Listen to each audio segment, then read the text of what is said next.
Well, good afternoon, everyone. Welcome to today's webinar.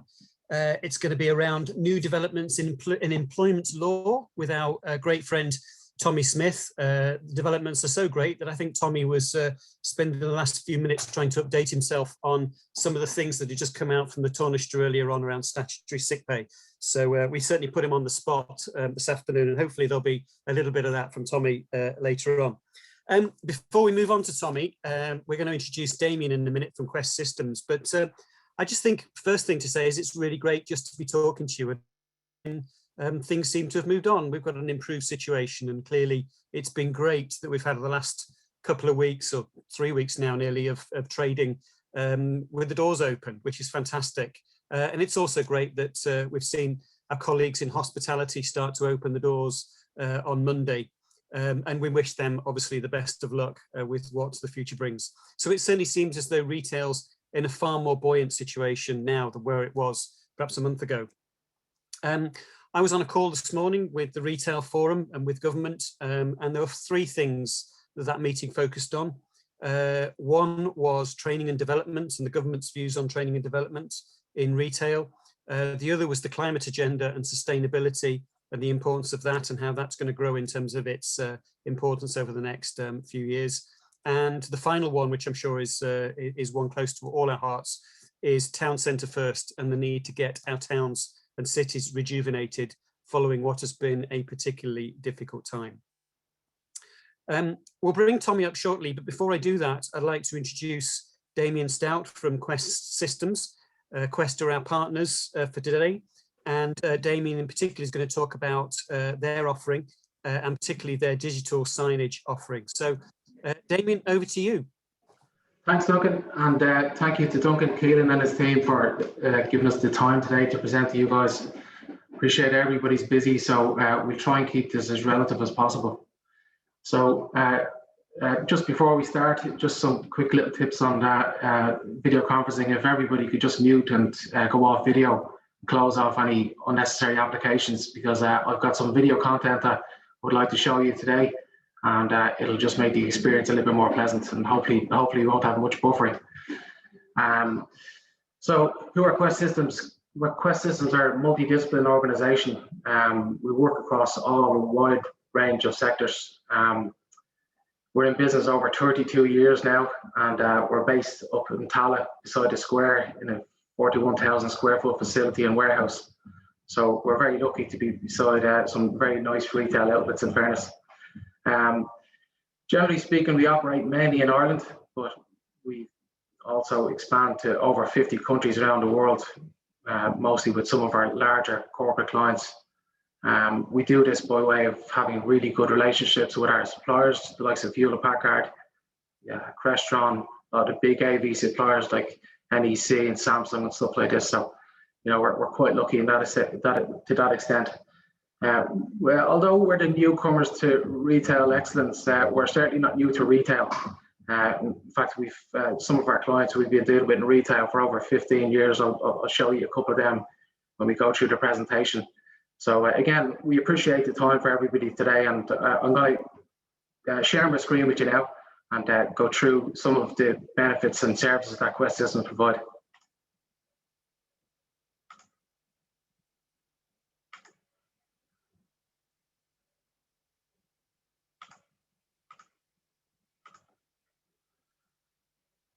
Okay, so perfect.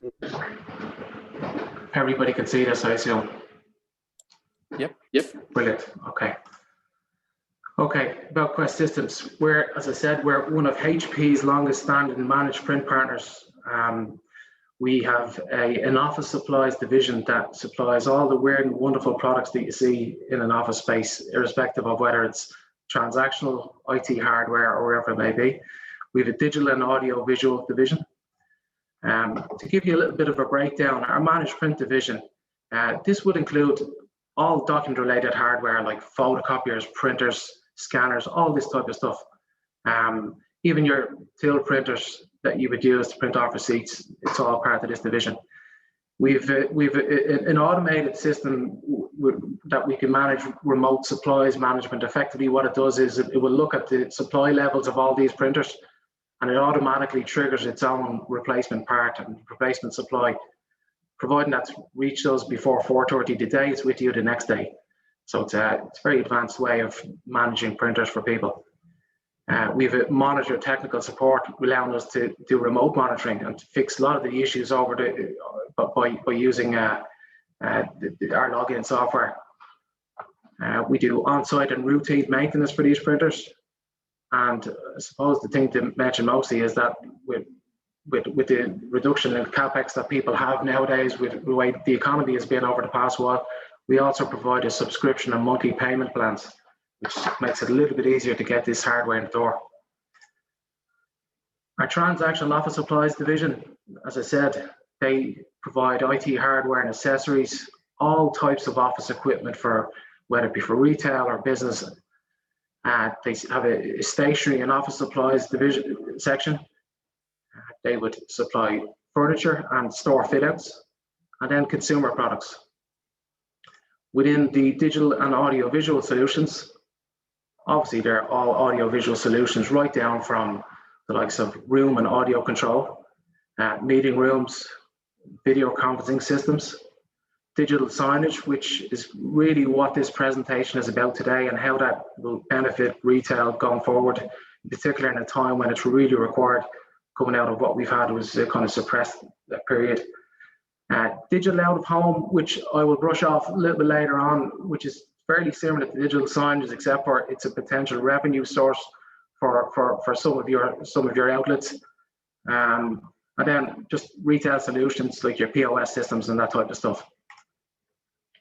So just a little bit about Quest Systems, and again, fingers crossed that I hope we don't have any buffers. Quest, keeping your business moving.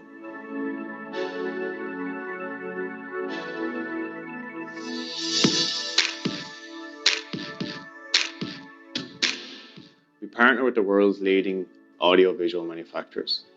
Our consultative approach to AV includes detailed site assessments, accurate schematic drawings, and a simple tailored solution that will appear aesthetically modest compared to the level of control, the AV quality hidden behind the scenes.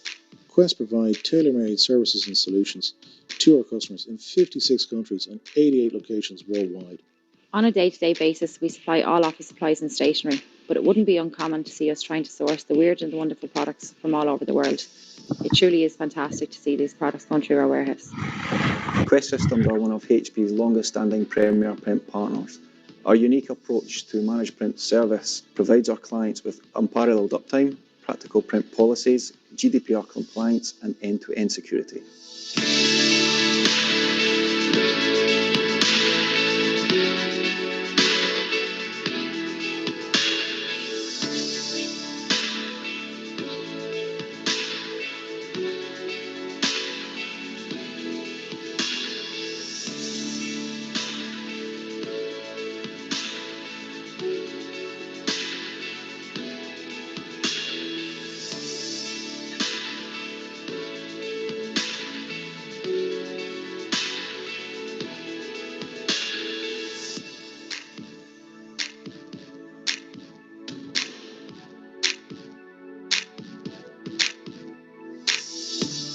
Quest Systems, we keep your business moving.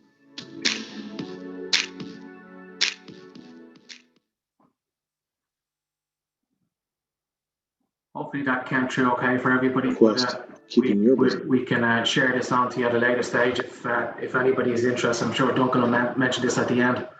So to give you a little bit of an insight, just some of the clients that we deal with.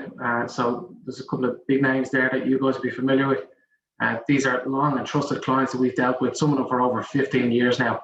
So as you can see, we do like IT hardware, audio, visual, digital signage. A lot of these products and services we're supplying to these companies, not just in Ireland, but outside of Ireland as well. So Ryanair being the pretty obvious one there. I think we've got 88 locations around the world that we supply all of the products that you see there on the right-hand side. So it's not an easy thing to do. It just shows the scale of our company and what levels we can go to. So today we want to really discuss the area of digital signage. Recently, Quest Systems have launched, probably relaunched is the word to use, our digital division. This division is specifically dedicated to the whole retail sector. You know, we see a huge requirement there for companies like ourselves with that experience on technology to help with the whole recovery side of what we've been through over the last year and a half. And we feel that we're very well placed to do this with you guys. So hence the reason we've decided to join up with Retail Excellence as well this time.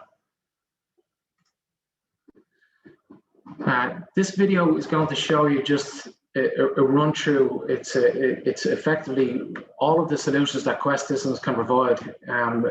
It will illustrate, I suppose, where we start off in the whole signage area and where it can lead to.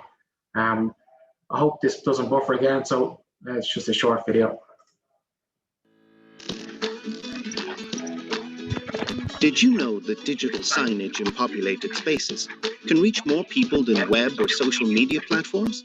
In fact, this can also increase your brand recognition by up to 47%. Traditional paper leaflets are not just bad for the environment, but approximately only 20% of people will read text on a page, whilst up to 80% of people will watch a video. Our solutions can identify a person's gender, demographic age profile, and their emotional facial expressions, as well as dwell time and customer flow measurements. There are many benefits to utilizing digital signage, including increased store traffic and in-store engagement, as well as increased customer spend by improving the likelihood of an unplanned purchase. Contact us today about our digital and audio-visual solutions. Quest Systems. We keep your business moving.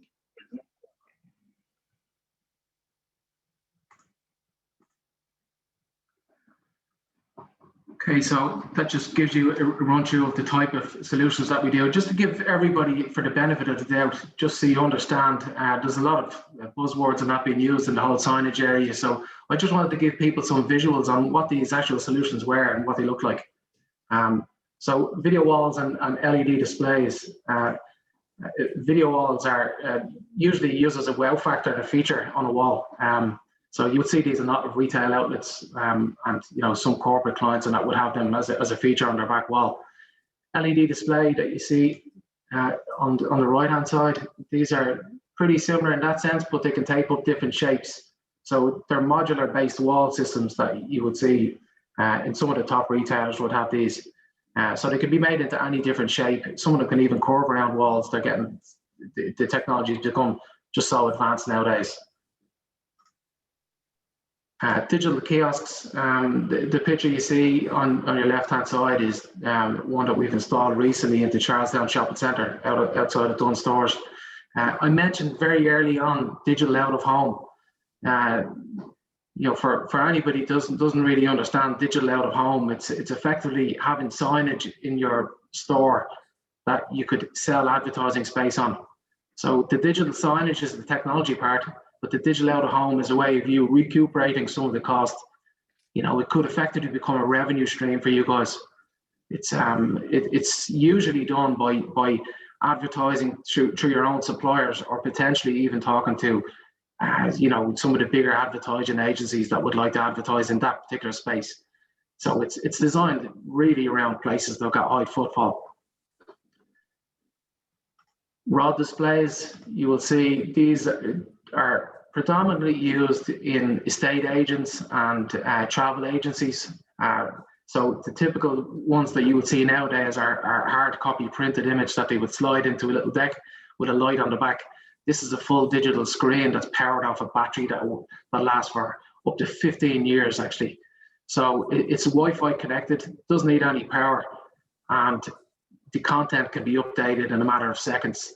The real big thing about this one is that it's not a static image, which is kind of nearly a thing of the past these days.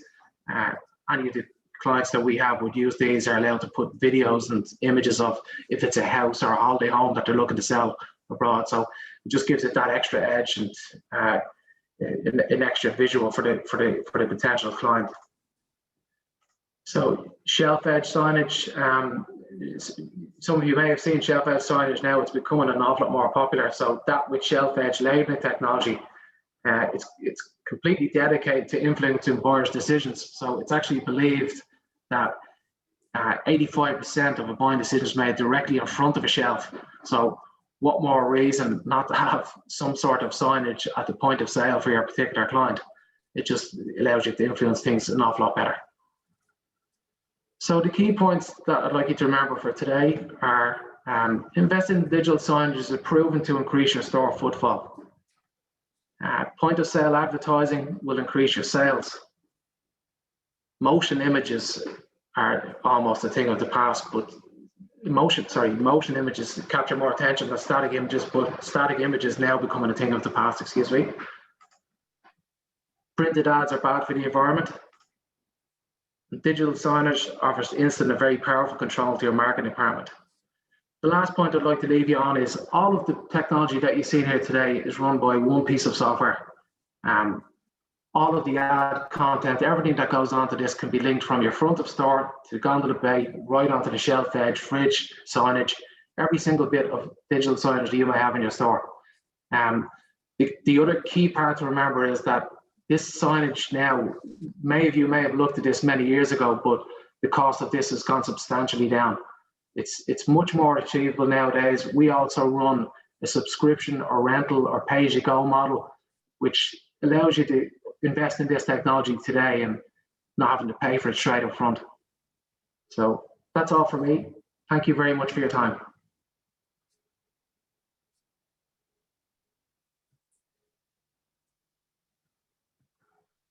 Perfect. Thank you very much, Damien. And, if you need to know more about that, sales at questsystems.ie. I think, Damien, that's the one, isn't it? Sales.ie. Great. Listen, thank you very much. So let's move on. Tommy, you are a great friend of ours. I know that you spend a lot of time doing work for Retail Excellence members. And you're going to talk today around the whole issue of new developments in employment law. So I think I would request people, if you've got questions as you go through, stick them in the chat box, stick them in the Q&A box, and we'll come through to them at the end. But Tommy, for now, over to you. Thanks very much, Duncan. I'm hastily trying to find now my slides to share. Bear with me 1 second, please.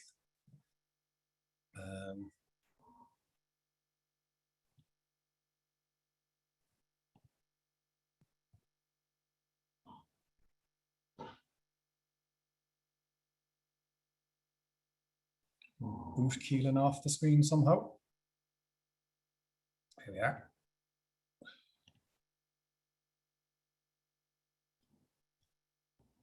Right, good to go. Thanks, Duncan. And firstly, guys, it's great to be doing a webinar with you all, hopefully in a more positive space than maybe throughout the last year. People are back in business or back to a greater degree of business. That's great to see.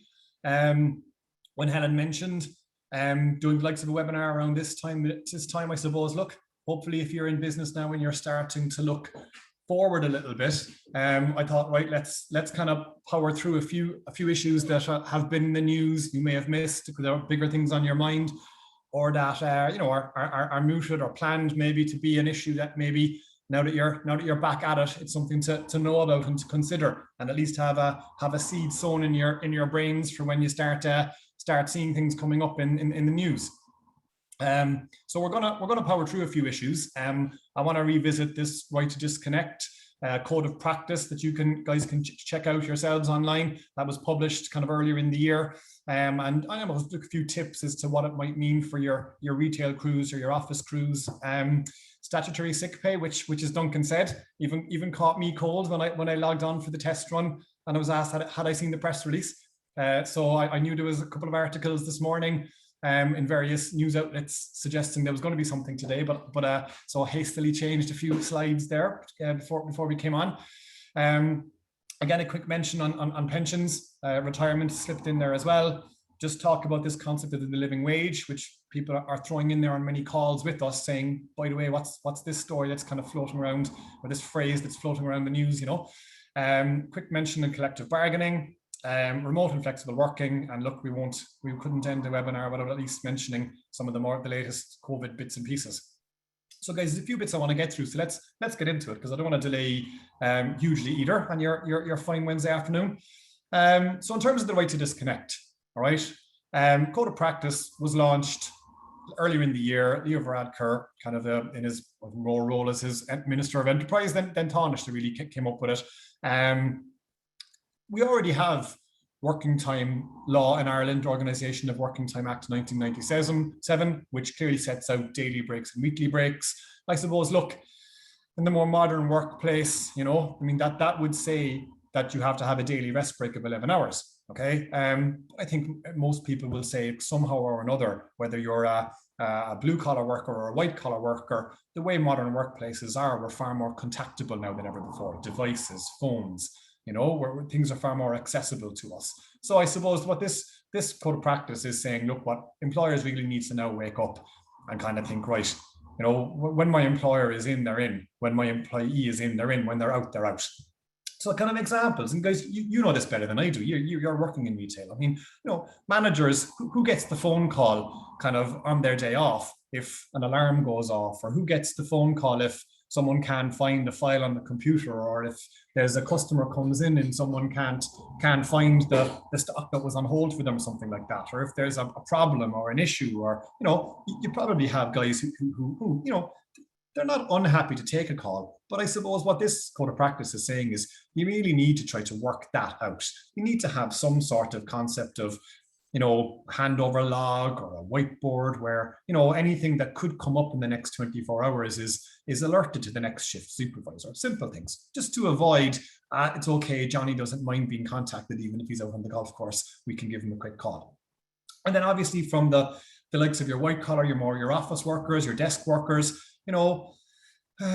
simple things like, have a work device. Don't maybe add on your work email to a person's personal phone. Have separation of devices there so that at least a work device can be turned off at a certain time and turned back on the next day. Because it's very tempting if you have your work phone there and there's a ping on it, you don't know if it's a WhatsApp from your soccer group or if it's an email with bad news about work. And then look, we're all tempted to pick it up and have a look at it. So again, on emails, it doesn't mean that people can't work late if they want to, or if it suits them to do it. All right. So maybe just have some sort of a code internally amongst yourselves when you're sending emails at night, saying that not urgent and the subject line. Then at least the person, if a person ever does get it or ever does see it, and they know they're not under pressure to reply to it.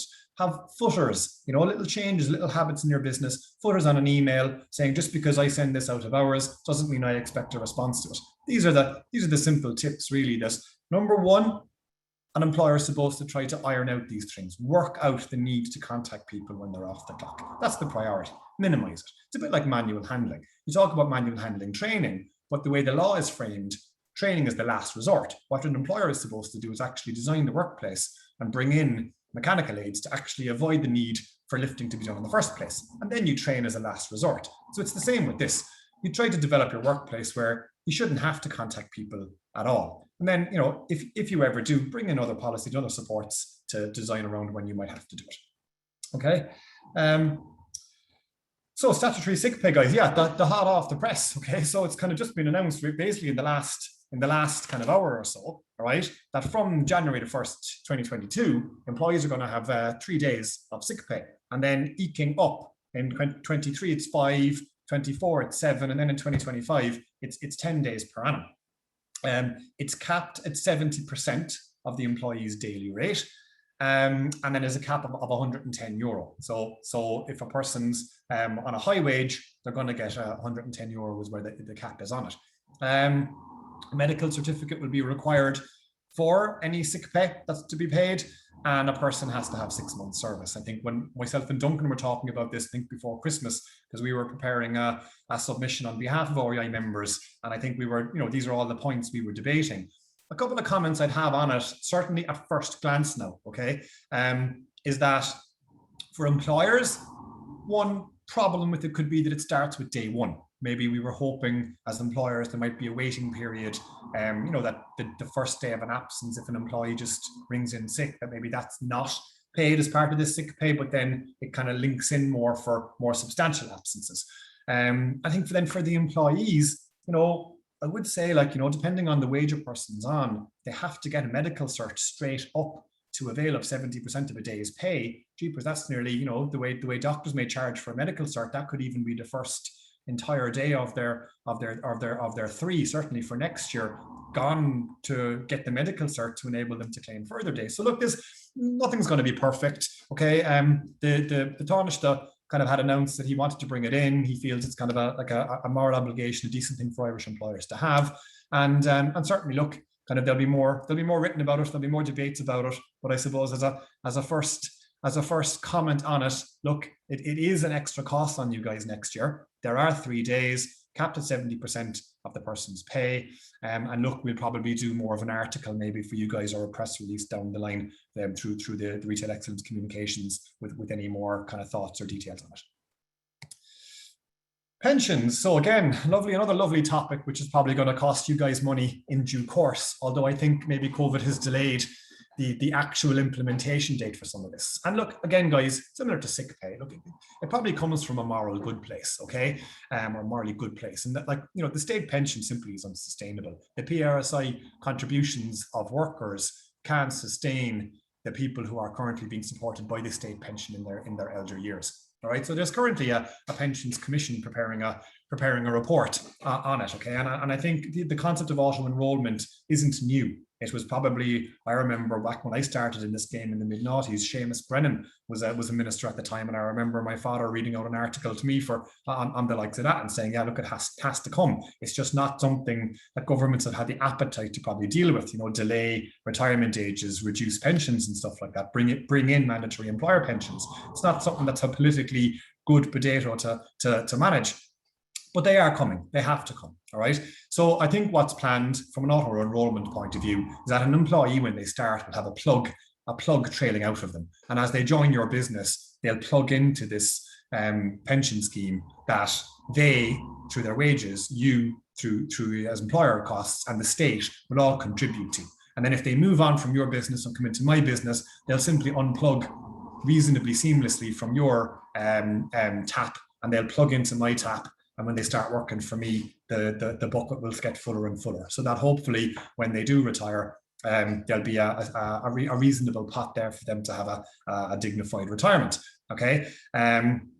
Speaking of retirement, I suppose, like, part of that whole debate about pensions is obviously going to involve, look, you know, people are just going to work longer. Because I mean, the state pension is probably going to be less. It's going to be, you know, it's going to be availed of later. It's already gone to 66, and it was going to go to 67 before it became a political issue at the last election. So it's still at 66, but you know, it's going to be later. It's going to be less. So really, if a person ain't going to be able to retire at 65 and seamlessly go onto the pension, well, obviously the temptation is there. If people's health is naturally better anyway, maybe these days, they feel, well, what am I going to do at 65? So I want to work longer. So really, guys, okay, I say this now with a certain pinch of salt, but even if you think you have a rock solid contractual retirement age of 65, it ain't that rock solid anymore. You go Google kind of RTE's kind of woes in the WRC about mandatory retirement ages and the significant awards that have been given against certain employers.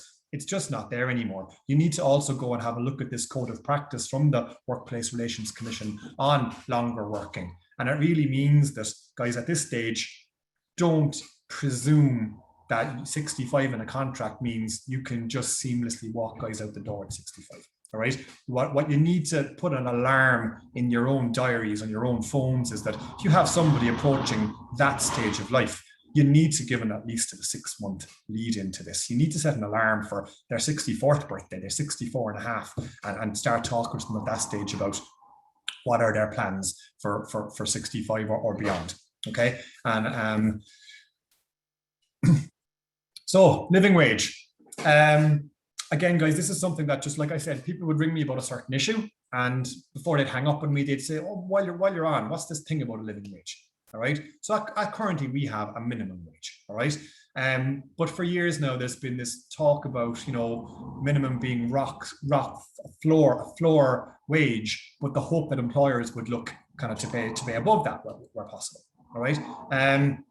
But of course, that's grown from, I believe, 865 kind of in 2011, it's up to 1020 now, 10 years later. All right. So the concept of a living wage is this calculated figure that a single individual with no dependents would need in Ireland to have, you know, a good quality, a reasonable quality of life, okay? Not hand to mouth, not having to, you know, scrimp and save for things or have to forego certain, not even luxuries, certain basics, pick and choose between a phone or a television subscription or something like that, all right? Obviously, guys, you know, in retail, if you have a higher cohort than other sectors of more modestly paid workers, it's obviously going to be something that's yourselves, hospitality, it's going to be, you know, affect more, all right? So the government have asked the Low Wage Commission. I was laughing as I was preparing the slides. Geez, the government love their old committees or their commissions, don't they? So you have like the pension is currently being viewed by a committee or a commission, the living wages, and also as I'm going to come on to something like collective bargaining is also being looked at as well at the moment. So they've issued given terms of reference to these people to come back and do a bit of research and present reports back to them. So currently the Low Pay Commission, who have been in existence for several years now, and who every year examine the minimum wage, and then pre-budget, they generally come back to government with a recommendation for what the minimum wage should do. Generally, it's eked upwards in the last few years.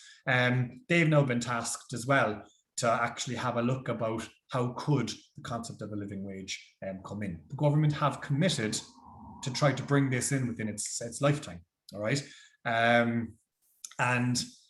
So look, obviously there's going to be some debate. There's probably going to be some submissions on like, well, what exactly is this fair basket of goods that defines the quality of your life? And look, for what it's worth, the government have said that in committing to bringing this in, that they're going to have to do it in a way that doesn't cost people's jobs or reduce people's hours of work. Okay, they view it as a Pyrrhic victory if a person's wage goes up, but to counteract that, the number of hours worked goes down, so they're still at square one. All right. So look, I suppose in terms of a time frame, it's not going to be something that's launching at the start of next year. But I would have thought that this is going to gather a bit of pace. You know, you can just tell, can't you, with governments as well, when they start to talk about things, and the kite they're flying tends to get a little bit bigger and a little bit bigger, you know, until in the end, then you see that kind of it's being researched and then it comes into fruition in due course. So I would have thought, look, 2024, 2025, you know, there may be a different mechanism for how the likes of a floor wage is calculated. They'll move, the logic of it will move from a minimum floor wage to a living wage based on the standard of living that would allow a person to have.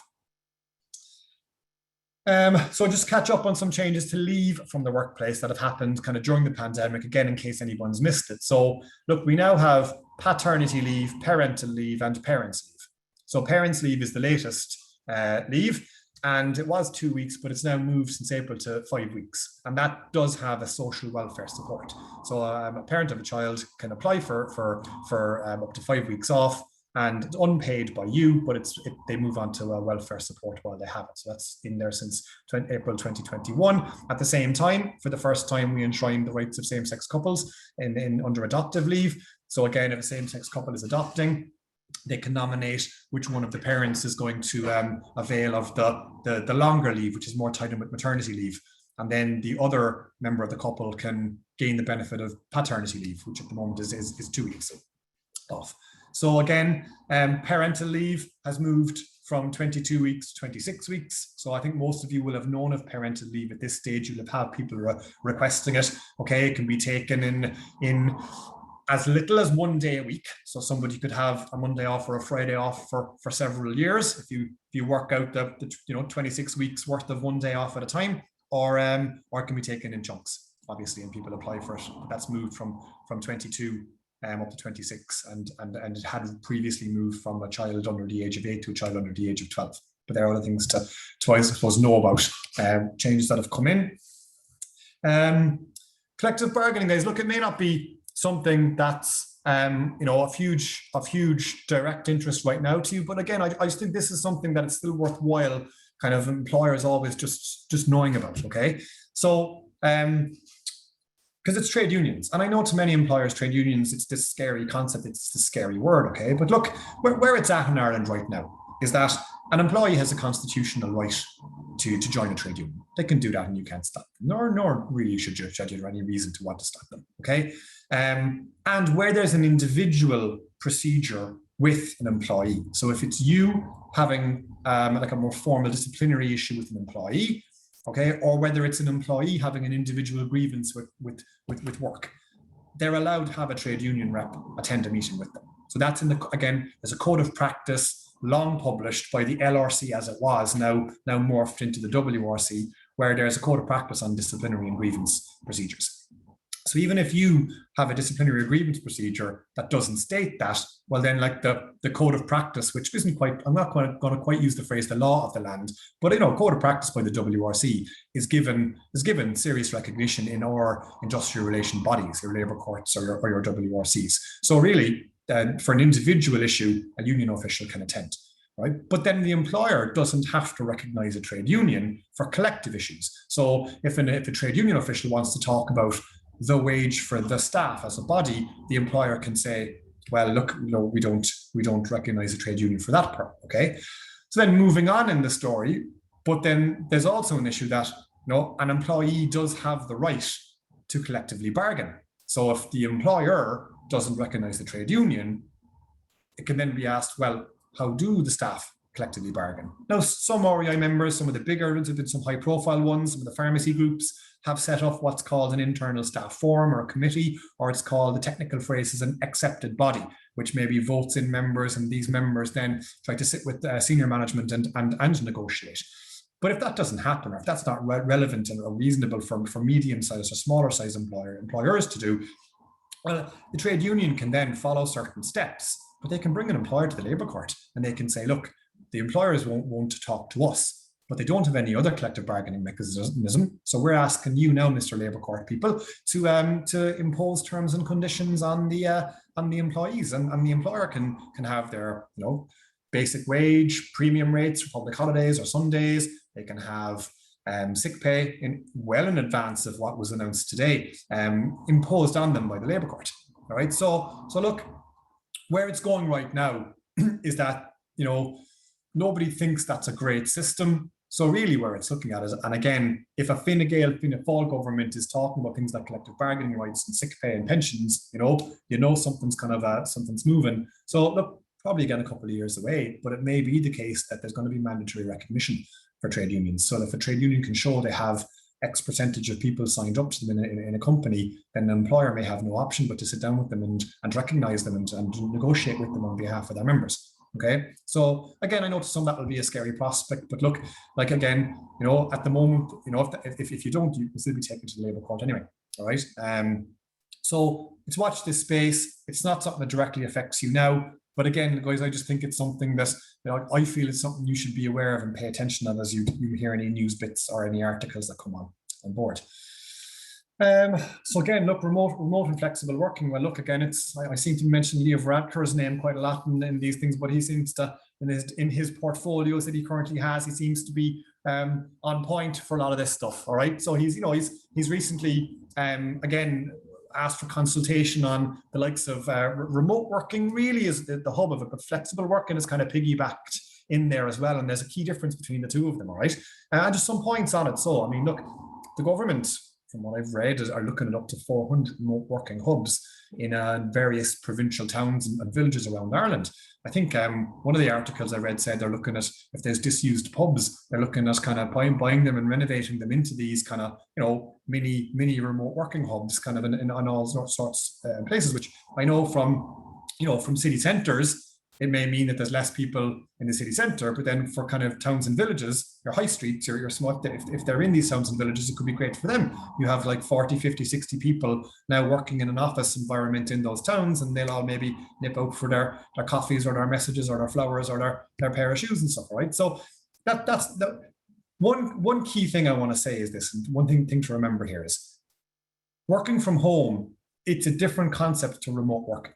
Okay, so again, this presumption that they'll all demand to work from home. Well, from an employer, you can say, well, working from home has some difficulties. And I do get that I'm talking predominantly to retailers here. And I do get that, really retail employees themselves or hotel workers and hospitality workers, you can't do your work from home. But again, you all guys will have maybe an office team or an ops team So it's still a relevant concept to you, or even if, again, you're hoping to benefit from the likes of this on your main street in towns and villages, right? Working from home, it does have some significant issues. There's insurance issues, there's GDPR issues, there's connectivity issues in terms of broadband.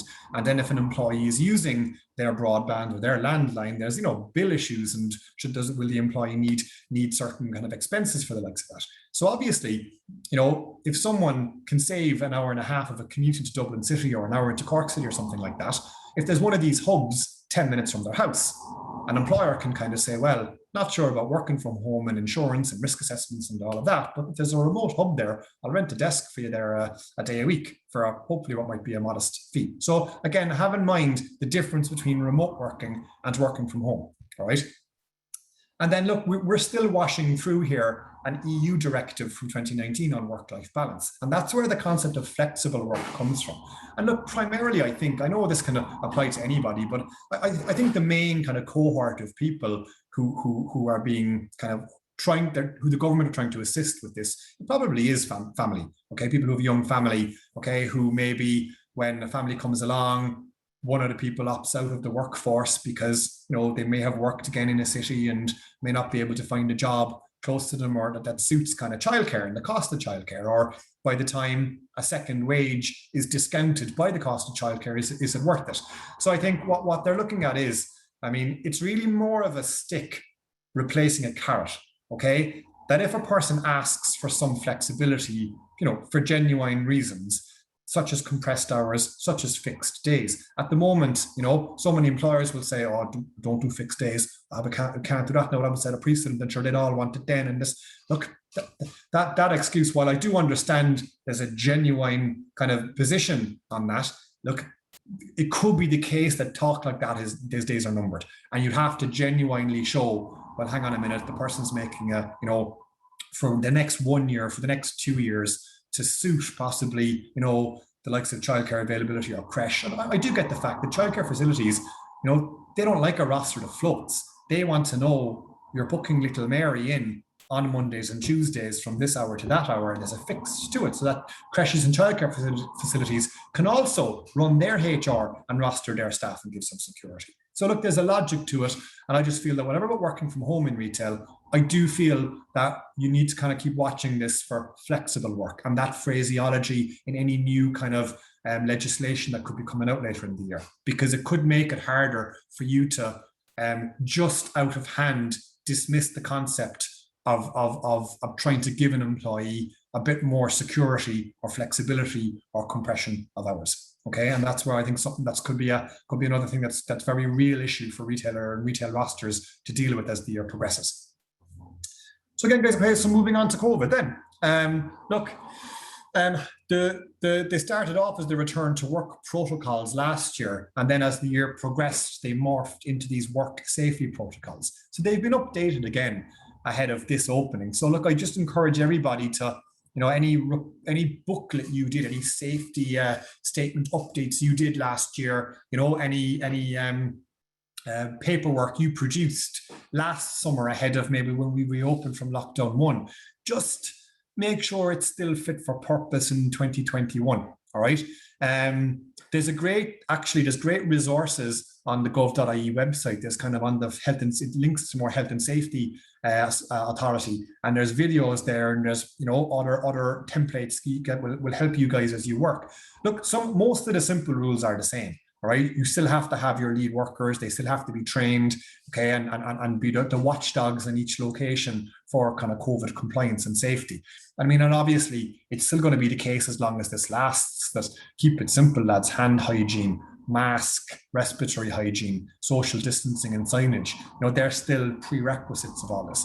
All right, the Health and Safety Authority, as well as roping in guys from Food Safety and the Workplace Relations Commission as well. They did over 20,000 workplace inspections last year alone, and that's still happening. We've had clients who in the last week have had that, so they're still looking kind of for, even though we're getting into things like vaccinations now and stuff like that, they're still looking for the basics, the foundations of safety, distancing and signage and hand hygiene, and to still be done. All right. Two of the interesting updates which were in the last revision a couple of weeks ago of the protocols were the concept of antigen testing and the role that possibly it could play in employers. And I get all the comments on antigen testing in terms of, how credible is it, the percentage efficacy of it and stuff like that. But at the same time, there are certain workplaces where it will have a role to play.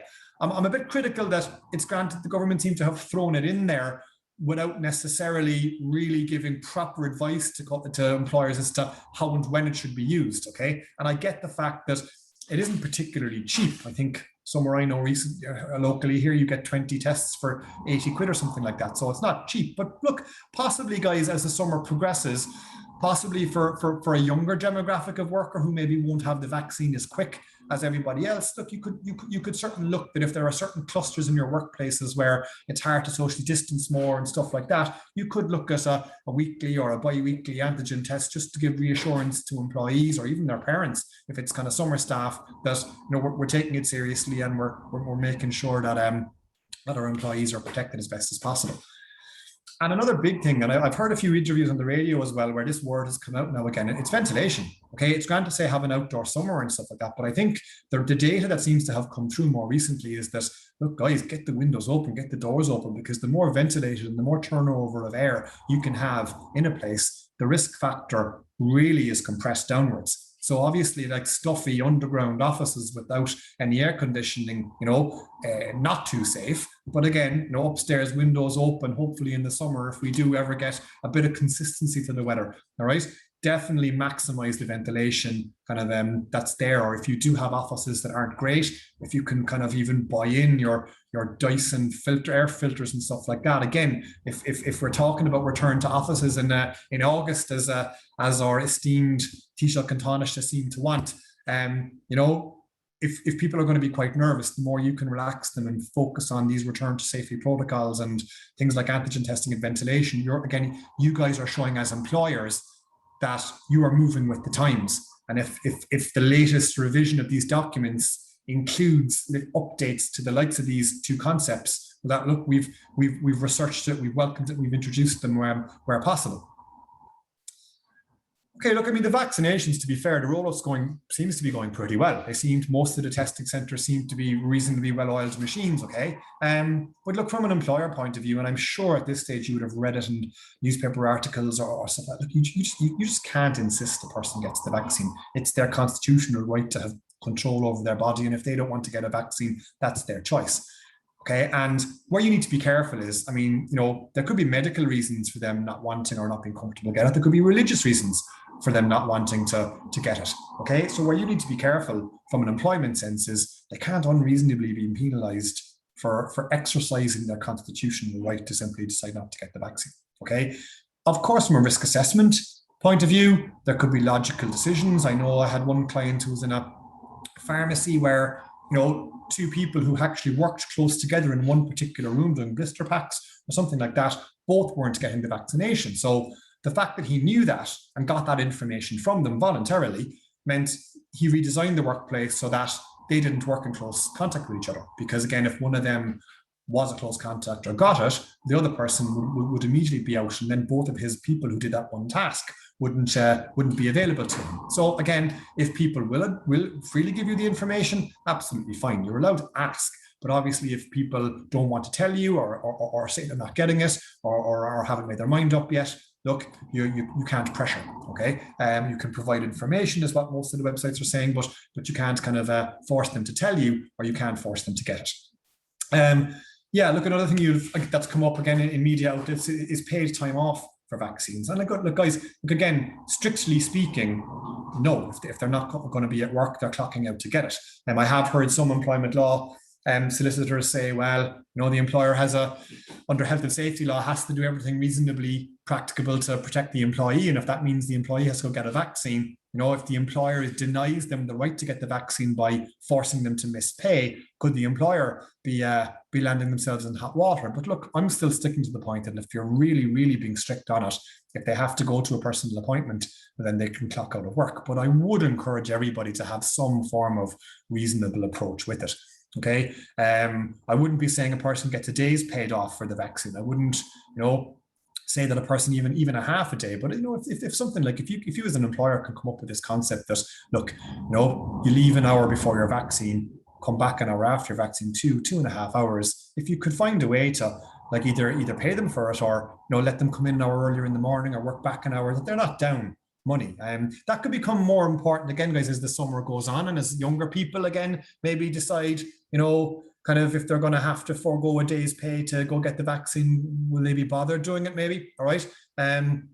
Look, I'm not going to ram anything down anyone's throat on it. It is going to be your own choice, but I would recommend a bit of common sense here. I mean, it's very hard for you to put somebody in a position to maybe turn down the vaccine, right? And I don't think you guys want that either, because of the benefits a vaccinated workforce has for you to be able to kind of push on, kick on with keeping your staff safe. And then annual leave, guys, I know I'm pushing through this at a pace, but like I said, it's a balance between giving you information and keeping you on all day on it. All right. So annual leave. All right. Look, there has been no accrual of annual leave while people were on layoff. All right. So if they were on PUP or they were detached from your workplace, there was no annual leave accrued. What I would say is you might still need to consider, given that most employees are coming back now from a layoff that started, circa Christmas time. All right. What was your position at the end of 2020 regarding holidays of 2020?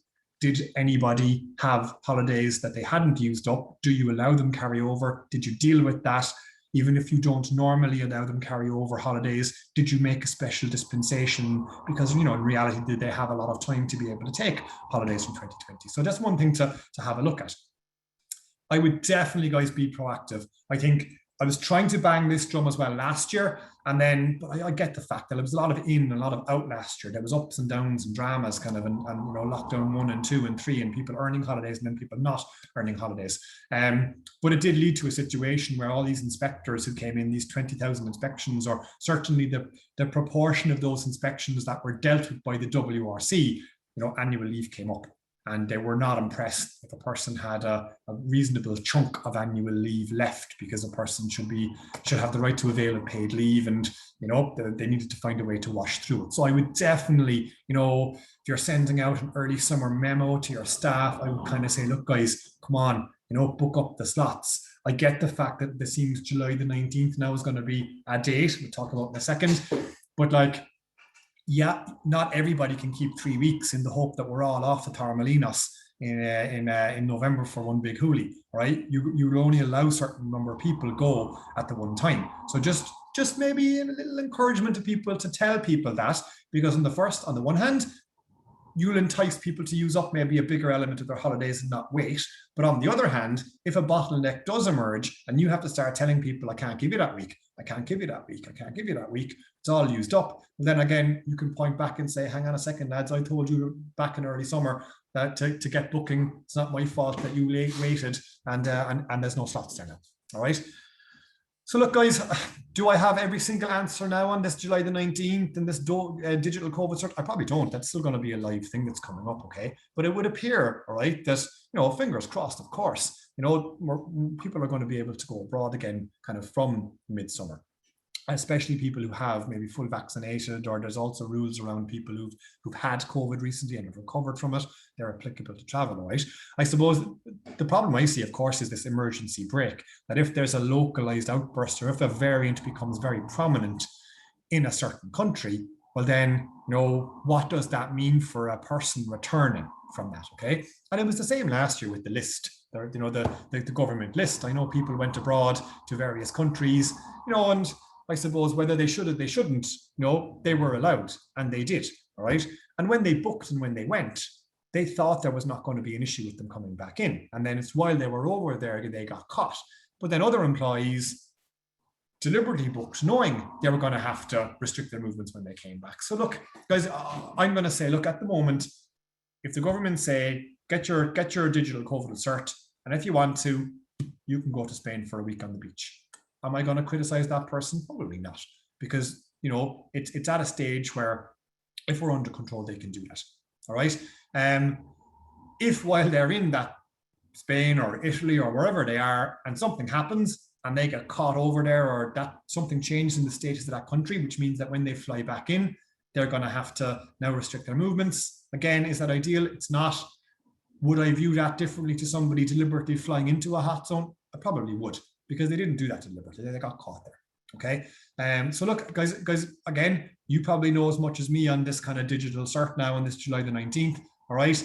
I'm going to focus more at the moment on actually getting a holiday calendar set out for the year, guys, and try to encourage people to kind of, even if you want to say, look, guys, really, would you take, 25, 30% of your annual leave by the end of August or whatever it is, so at least that you can have some sort of a manageable holiday roster. Or again, guys, if you're going to allow people carry over a certain percentage of 2021 annual leave into 2022, start thinking about it now. Start running the numbers on it. What can you allow people carry over? Are you changing your holiday policy permanently around that? Or are you making maybe a one-off dispensation, in which case you'd write to them and alert them of that, okay? And I suppose, look, a final comment on COVID. It was mentioned to me earlier as well that I didn't put on the slide, but look, I know the eternal battle as well about the vast majority of your workforce, I hope, are happy to be back out of the house again, getting up in the morning, going out and doing a hard day's work for a fair day's pay. Of course, there'll be a minority who A, are genuinely still concerned or genuinely still have hurdles in their way to returning to work, or B, maybe don't quite fancy coming off PUP just yet. All right. Look, for me, I mentioned this at a webinar last year as well. I think how you communicate the return is still one of the first and the most important ways. And I think what you need to say to people is, great news, you are back on the roster on this date. Okay, because I think the way you frame it, if you ask employees, so how are you? Do you fancy come back in there in a week now to get you back on board? Yeah, that's very different to say you're not on layoff anymore. Sign off PUP on this date because you're back on our roster and we'll have hours for you. That's the first strong comment you would make. If they then come back and say, well, I'm not sure if I'm in a position to come back yet, well, at least they can say that and you'll engage with them and ask them why. But it's coming under the context of, well, you're not on PUP anymore because I've offered you hours. Your job isn't on layoff. PUP is for people whose work is gone because of COVID. All right. So it's just this mindset, guys. It's this first up comment that as you're talking to people, all right. And to be fair, look, I've got clients as well where it's not like you're going to rat people out to social welfare, but I do believe social welfare are writing out to businesses in a retail space, a hospitality space, who are open again, and they're saying, kind of, what's the status, what's the names, what are the PPS numbers of people who are working or not. And so again, hand on heart, you can say to people, look, okay, there may be childcare issues, your grandparents, maybe your childcare, you yourself may have a touch of anxiety and you may not want to go on public transport just yet. But I suppose, again, the starting point is if social welfare ever ask me for an update, just so we're clear, I offered you hours back effective from X date.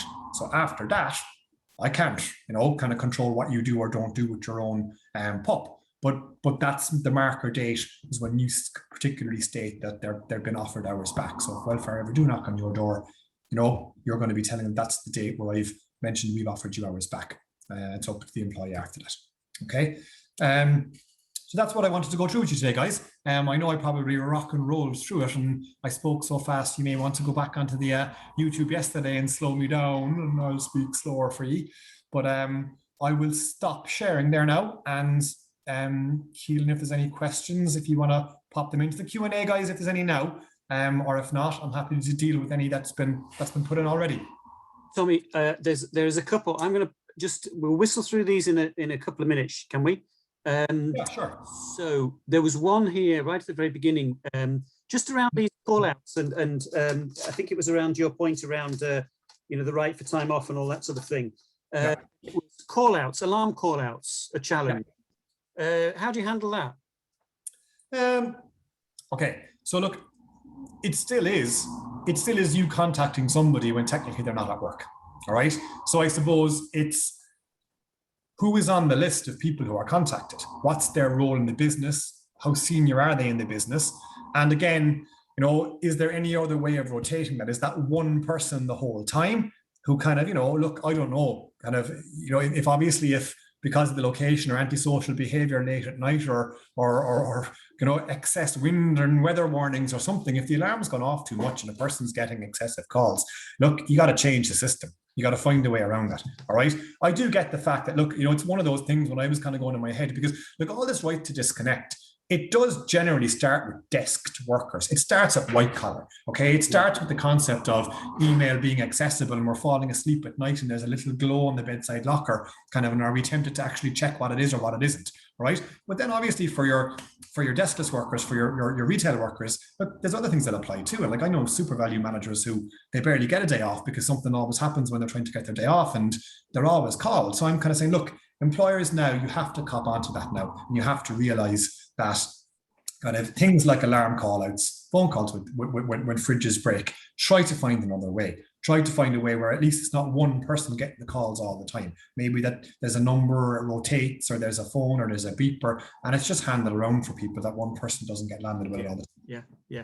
So just moving on a bit, just on these sick pay issues, because there's a few questions come up on this one. So needed for 1 day sick? I don't think that's the case, is it? Do you need okay, look, again, I hastily read a press conference or a press release 10 minutes before we started, okay? But it did say that a medical cert's needed to avail of statutory sick pay, all right? Okay. And the statutory sick pay at the moment, all right, there's no waiting period for it. Duncan, from our talks, we were thinking, look, they brought social, so you were able to claim illness benefit traditionally after 3 days of absence. And then, several years ago, that moved to 6 days of absence. And now since February this year, it's back to 3 days again. So I was thinking, kind of, if we were putting money on what the government were going to come out with, you're thinking, right, they might not, because look, there's the concept that, obviously, look, sick pay, vast majority of people are going to be genuinely sick. Of course they are. I mean, my offices generally get the phone call though about when we feel someone maybe laggarding or having a duvet day or something like that. And obviously what kills employers is the concept of someone just choosing to stay out for a day and having to pay them. So I thought there would be a waiting day for it. But then on the flip side, if it has to be a cert to avail of this sick pay, and if it is from day one, well, then if an employee expects to cash in one of their now 3 sick days, well, they have to provide a medical cert. Now, look, that's what I only have read in from a glance over this press release, guys, that was launched barely an hour and a half ago. So I'm sure if you guys all finish the webinar and go on to your journal.ie or your breaking news and or government websites, you'll be able to read more detail. And look, like I said, as maybe next week or something like that, Duncan, I'm happy to write a little note for the member update. Yeah, well, it's probably one for us to read, isn't it? Because it's so live at the moment. Yeah.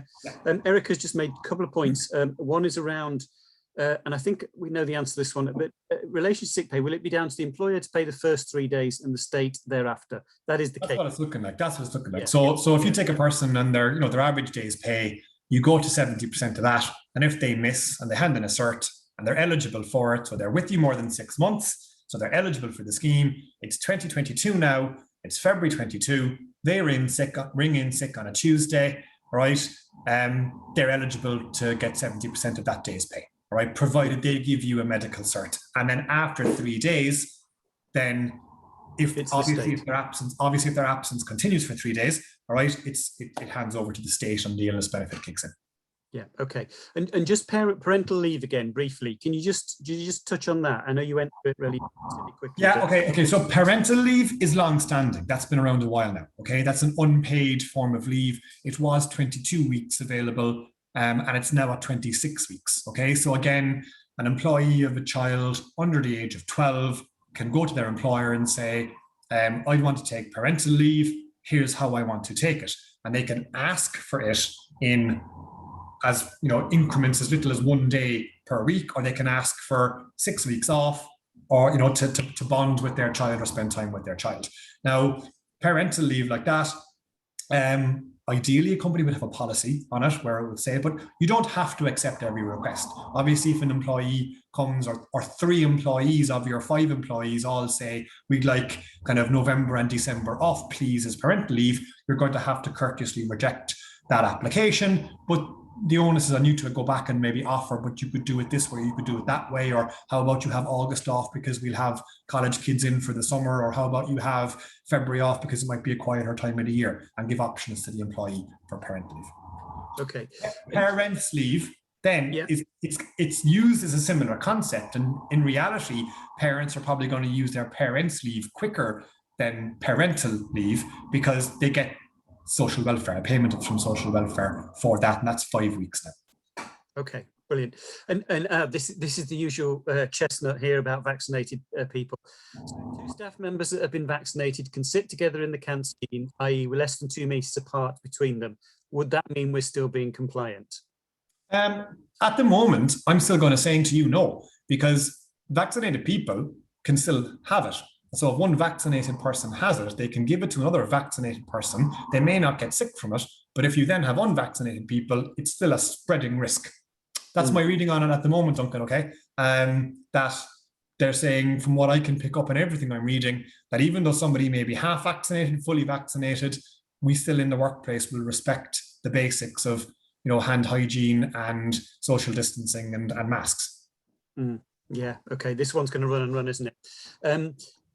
Hi, Tommy, on paying people for holidays, is there a certain level or restriction that we can pay?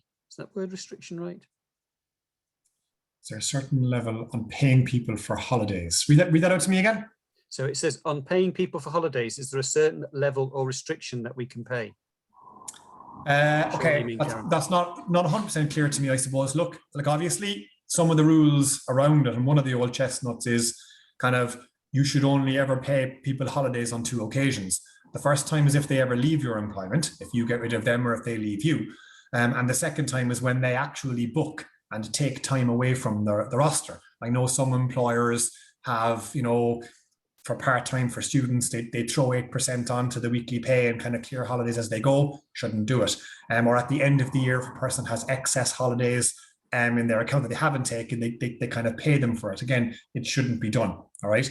If a person is taking time off the roster, well, I mean, look, if you pay them whatever, well, again, presuming they have the annual leave worked up to facilitate that time off the roster, you pay them the shifts they would have missed. You know, if they take a week off to go to Spain for a week, you know, some employees will mean that they're missing 2 shifts, some 3, some 5, and they're paid accordingly out of their holiday kitty.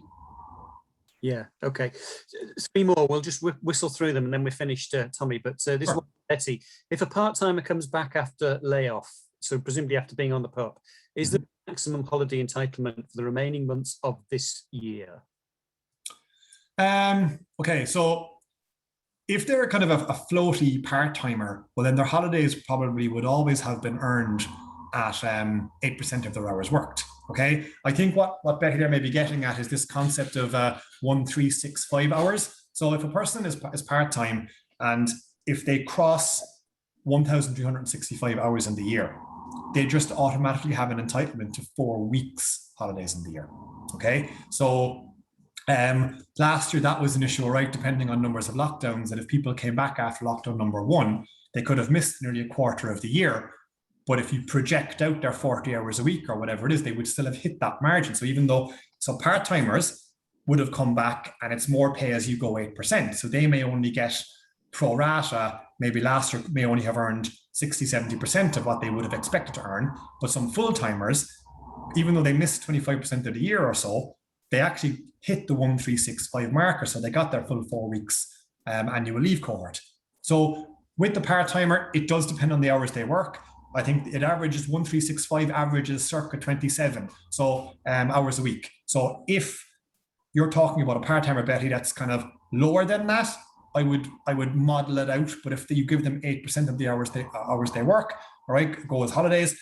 If they're modeled above that, and they could well hit, if they work as normal for the rest of the year, which fingers crossed, of course, we want them to, then if they're going to hit more than 1,365, yeah, it may be the case that they'll get 4 weeks holidays in the year. Okay. All right. There's one that somebody's written a couple of times. I'm just going to read out the last one that they wrote, which is, they obviously typed this in a rush. What I meant was, if somebody has, for example, 5 days to carry over into a new year, can we pay them for those 5 days? So this is all the bit around, can we pay them for the holidays rather than taking them? No, you can't. Basically, is that you can't. Sorry, say that again. You can't. You can't pay them. Look. In reality, they should, Okay, now look, I'm not an inspector going around catching you out in this, but look, obviously, kind of the two times, like I said, a person gets annual leave is when they leave the business and you settle their account, or when they actually put in a holiday request to you, or however you work holiday requests, put in a request, seek time off the roster, and you pay them then when they're off the roster, you know? Right. So now look, I mean, obviously if they're coming back from the likes of PUP now, you know, you could certainly say sign off PUP on the 5th of the month, but don't come back to me till the 12th of the month. Then when we put the 5th to the 12th as holidays, you could possibly clear down on holidays that way. But I mean, I probably would advise you do that through agreement with the employee, you know, Okay. Because they may have holidays earmarked for something later in the year, you know. Okay. There are two final ones here, similar subject around wearing visors instead of masks. I think we had this a year ago as of now, didn't we? Sort of August last year.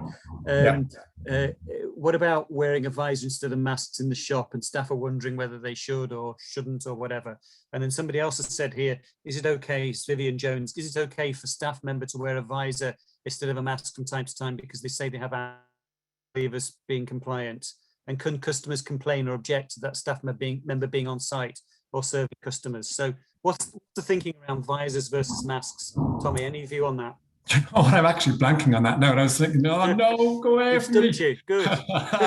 No, I should know it. It's just one of those things that has stuck me. Like, you know, look, I suppose if there's a medical condition that prevents them from wearing a mask, at least a visor is on a risk assessment basis to have a face covering. They're doing it. But look, I tell you what, all right. I'd rather admit I'm gonna have to check something than say something that is wrong on a recorded webinar. No, I think it was face masks rather than visors, wasn't it? In view of the fact that you know you cough and it goes downwards and all of that sort of thing. Perhaps you'll come back to us on that one. And all. Jesus. Yeah. Well, we knew we'd stumped you eventually. Yeah. I'll have to check that one on the lasers. Yeah, fair enough. Tommy, I think we've gone through pretty much everything. That's pretty much all we've got time for. If there's anything we haven't answered, honestly, we'll come back to you. Tommy, as always, a great pleasure. I just wanted to say before we close off to everybody that we're running an cyber security webinar, which is obviously very topical now following the HSE hack. So that's next Thursday, the 17th of June. Is that next Thursday? I think it is, isn't it? So yeah, 17th of June at 3 p.m. So we'll be doing that with one of our partners, Radius, and we'll get a bit of panel membership discussion going. But look, Tommy, for now, it has been an absolute pleasure as always. Massive amount of content there. Good job we were recording it, because I think there's a load of stuff that you can go back to and go through.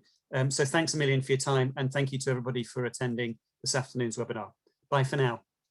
Thanks, okay.